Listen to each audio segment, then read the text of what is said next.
Aujourd'hui, c'est une porte ouverte. Ça se fait à la grandeur du Québec en même temps aujourd'hui.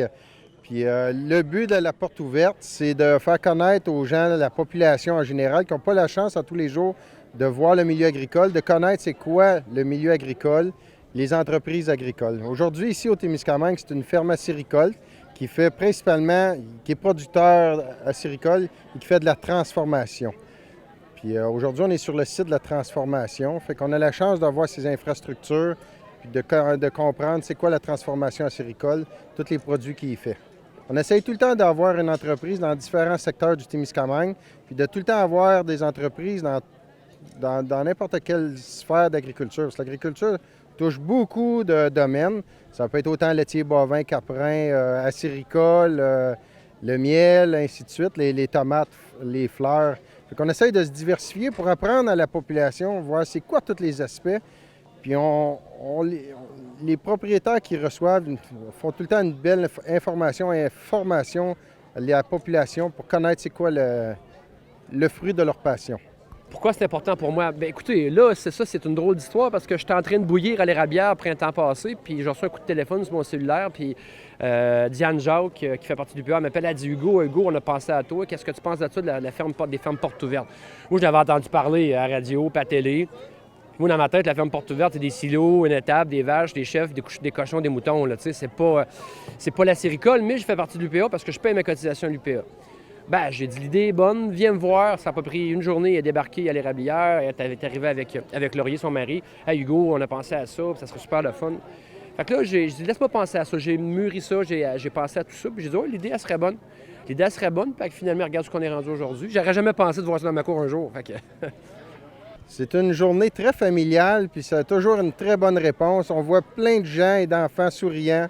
On donne le goût à la population, l'amour du métier qui est l'agriculture. On espère toujours de semer des petites graines pour des futurs passionnés de l'agriculture. C'est une journée qui est faite pour ça. On a été invité par l'UPA à faire ouvrir nos portes au public, à faire visiter notre site d'emballage de sirop, la salle de transformation, plus le site de l'entrepôt de sirop, quand les barils arrivent des producteurs locaux, la pesée des barils. Expliquer un peu c'est quoi, puis la transformation. Puis ici, présent, on a des kiosques, des petits ateliers acéricoles, où ce qu'on fait goûter, où ce qu'on vend des produits d'érablière. Temsuc vend des produits, la Goutte Dorée ici, ils vendent des produits d'érable. Et aussi, on a des kiosques techniques, si tu veux, des machines pour transformer le sirop, pour travailler avec le sirop d'érable. On a CDL d'un côté, la Pierre Waterloo de l'autre côté, puis ils nous présentent un peu les nouveautés de l'année en frais de matériel de transformation de l'érable. Moi qui voulais faire un vrai wow, je me suis arrangé pour qu'on mette ça wow, puis que le monde parte d'ici avec Temsuc, c'est wow, c'est bien, c'est beau, puis c'est propre, là, tu sais. Si on y va à plein régime, regardez, vous avez vu un peu comment ça fonctionne. À plein régime, le temps elle selle, elle se remplit, ça suit égal. Elle scellée, elle remplit, ça part. Ainsi de suite, ça n'arrête pas. Bien, l'entreprise Érablière Temsuc qui existe depuis 1975.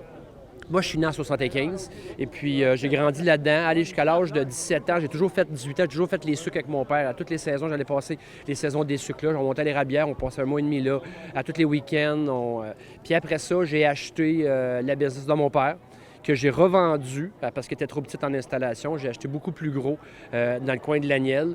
Puis à partir de là, j'ai demandé une autorisation à la Fédération des producteurs agricoles du Québec d'être un acheteur de sirop d'érable que je peux acheter en vrac, des producteurs locaux qui ont un quota géré par la Fédération.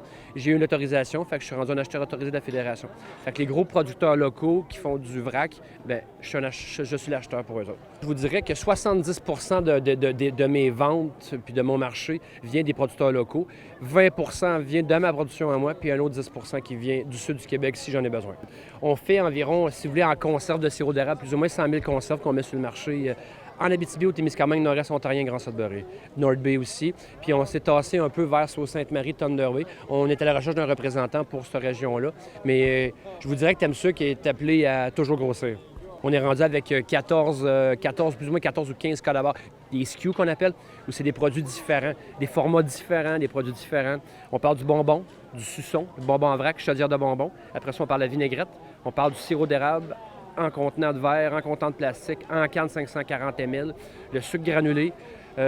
Écoutez, presque tous les produits-là, on va stabiliser ces produits-là pour plus les développer. Puis on est bien parti. Puis j'ai des employés, on est plus ou moins en temps partiel, on est 8 employés. J'ai 2 temps pleins, j'ai 6 temps partiels, j'ai 2 représentants sur la route. Fait qu'on développe et oui, ça va bien. Il y a des beaux projets qui s'en viennent, c'est de continuer à développer le marché de l'érable. Pour casser les produits, je pense que là, on va arrêter ça là parce que je trouve qu'on a quand même une belle diversité de produits de l'érable. Pour les projets, c'est plus développer, puis peut-être améliorer l'emballage pour avoir une meilleure production, pour être encore plus compétitif dans les prix. Les gens sont impressionnés par voir l'installation de l'entreprise. C'est quand même une entreprise qui fait de la transformation. Il y a un cadre environnemental et salubrité importante, fait que on peut voir que les installations sont d'une très grande propreté, de très belles installations. Fait que c'est là-dessus qu'on voit que nos produits sont entre bonnes mains. C'est bon, hein? Je suis fier de ça. Là, vous me prenez par les émotions.